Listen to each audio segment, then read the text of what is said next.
Well, it's been a while, but the first snow hasn't fallen just yet here in Maine, and at least not in this part of Maine. And I finally finished putting the metal siding on the tiny house. Now, this took quite a bit of effort on my part. A lot of interruptions in between, a lot of heavy weather, and medical appointments and so forth. I won't go into any of those details. It's just boring stuff that, you know, life happens. But anyway, a lot up and down. I'm in my 70s, running up and down scaffolding, having to take the scaffolding down and move it, and it's all heavy stuff. But it finally got done. So I'm going to do a quick walk around and show you what it looks like. Starting from the front, and we'll just take a little walk around here. All of this is just metal, the ribbed metal roofing material, and we use that for siding.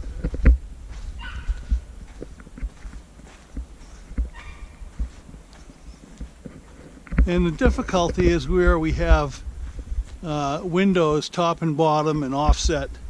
That made it a little difficult getting the panels cut and fit into position so that they fit properly.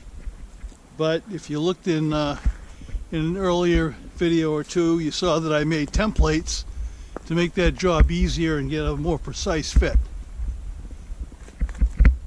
And that worked out pretty well. Sorry for all this. Got a lot of uneven ground here, and I'm trying to see where I'm going with the camera and tripping all over myself.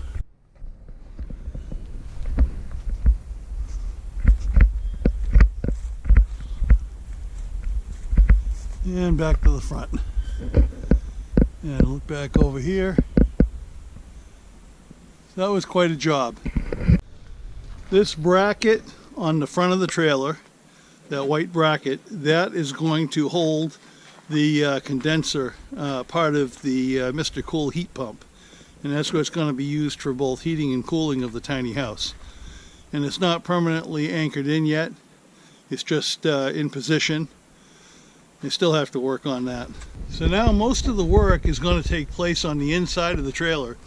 The heat pump, of course, I have some outside work to do. And putting on the porch light, that's going to be an outside thing, but that doesn't take very long.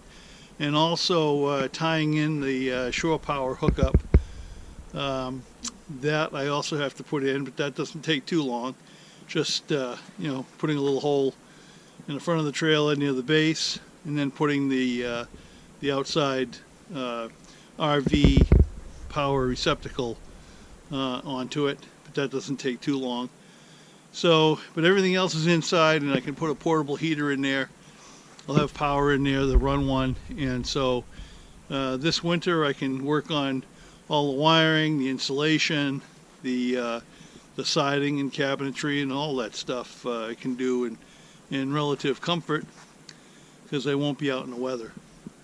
So there'll be more later to be continued. So thanks for watching. Please like, subscribe, share, all that good stuff. You know what to do. Thanks again for watching. Happy Thanksgiving.